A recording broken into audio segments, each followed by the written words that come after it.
আসসালামু আলাইকুম রাহমাতুল্লাহ। যদি বাঁচার জন্য একটি কারণ জানতে চাও, তাহলে আমি বলবো আমি বাংলা গায়ের রূপে বিমোহিত। তাই বাংলায় বারবার বাঁচার ইচ্ছা দৃঢ় হয়। গ্রামের নাম সনকাই। নিজের চোখে না দেখলে বিশ্বাসই করতাম না আমাদের নাচলেও এত সুন্দর ও প্রকৃতিতে গড়া কোনো গ্রাম আছে বা থাকতে পারে। সত্যি বলছি, গায়ের রূপ যে এত সুন্দর যে কাউকে বিমোহিত করতে বাধ্য। নাচল থেকে আমি আর আমার বড় ভাই দুজনেই গত শুক্রবার বিকালে রওনা করি সনকাইয়ের উদ্দেশ্যে। বলে রাখি, নাচল উপজেলার সর্বশেষ গাঁ হিসেবেও নাকি চিহ্নিত করা হয় এই সনকাই গ্রামটিকে। সাল 1998। বাংলাদেশের অধিকাংশ গ্রামই যখন বন্যায় তলিয়ে যায়, তখন নাচল উপজেলার ফুলবাড়ি গ্রামের ঘরবাড়িগুলো নাকি তলিয়ে যায়। ঠিক সেই সময় ফুলবাড়ি গাঁ থেকেই একদিনে 25টি পরিবার এই গ্রামে এসে ঘরবাড়ি তৈরি করেন।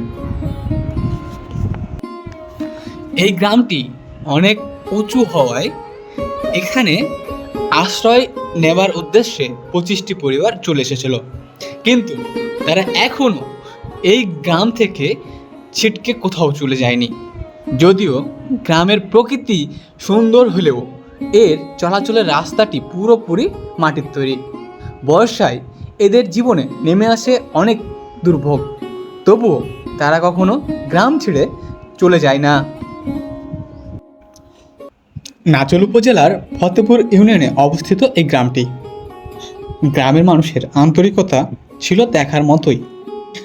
গ্রামের বেশিরভাগ মানুষই কৃষির সঙ্গে ওতপ্রোতভাবে জড়িত।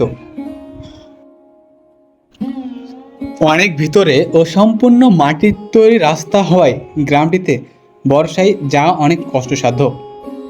তবু প্রকৃতির হাতছানি কবে কে তুচ্ছ করতে পেরেছে? গ্রামের রাস্তা মানেই তো সুন্দরের প্রতিমূর্তি। সিংড়োর বাজার থেকে আহুড়া ঢুকতেই যেন গ্রামের রাস্তাগুলো মায়া ছড়াতে শুরু করলো। এর সঙ্গে আকাশটাও বড্ড নীলচে মায়া ছড়ালো, যার ফলে মাটির রাস্তা আর আকাশের কম্বিনেশন ছিল দুর্দান্ত। রাস্তা জুড়ে দুধারে মাটির ঘর বাড়ি, তবে বেশিরভাগই গৃহস্থের বাড়িঘর হওয়ায় বাড়ির উঠান জুড়ে গবাদি পশুরা খেলা করে। এর এক কোণে খড়ের পালার অবলীলা। যতদূর চোখ যায় কৃষকের ধানি জমি, মাঝে মধ্যে আমের বাগানের ছড়াছড়ি। ও হ্যাঁ, আমের দেখা পাবেন না, কারণ আজকাল আমও পদ্মাশীল হয়ে গেছে। মজা করলাম। আমের দীর্ঘস্থায়ী ও রোগ পোকার হাত থেকে রক্ষা করার জন্য আম প্যাকেটজাত করা হচ্ছে। এখানের মানুষের হয়তো দুঃখ কষ্ট বলতে কিছুই নেই, শুধু বর্ষা একটু চলাচলের ভোগান্তি ছাড়া। আমি সত্যি বিমোহিত, আত্মহারা, কারণ না চলেও যে এত সুন্দর গ্রাম থাকতে পারে আমি কল্পনাও করিনি, কখনো না, কোনোদিনও না। গ্রাম তো এগুলোই, যেখানে ঘরে ঘরে গোয়াল ভরা গরু আর গোলা ভরা ধান রয়েছে। আমরা বদ্ধ পরিবেশে যখন গরমের তাণ্ডবে অতিষ্ঠ হয়ে যাচ্ছি, অথচ একটু বাতাসের দেখা পাই না, সেখানে এই গায়ের মানুষগুলো খোলা আকাশের নিচে ঝড়ো হওয়ার মতো বাতাসের সঙ্গে গল্প করে। এদের কোনো এসির প্রয়োজনও পড়ে না। সন্ধ্যা নামার পরে এখানের দৃশ্যটাও উপভোগ করার মতোই সুন্দর। সকলে মাঠ থেকে কাজ শেষ করে ঘরে ফিরে আসে, অনেকে আবার হাট থেকে ঘরে ফিরে আসে, রাখালদার গরুর পাল নিয়ে ঘরে ফিরে আসে। তাই এই সময়টাতেই সকলকে দেখা যায়। সন্ধ্যায় একটু জিরিয়ে বাজারমুখী হয়ে পড়ে গ্রামের এই খেটে খাওয়া মানুষগুলো। বাজার তখন জনসমাগমে ভরপুর।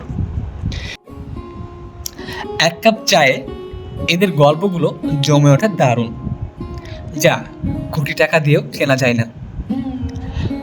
কাজের সন্ধানও মিলে যায় সন্ধ্যার বাজার থেকেই।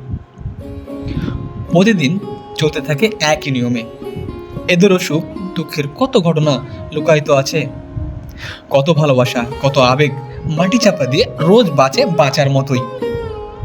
হাজারো রোদ ঝড় বৃষ্টি উপেক্ষা করে এরা দুমুঠো খাবারের রোজগারে মাঠে ঘাটে কাজে ঝাঁপিয়ে পড়ে।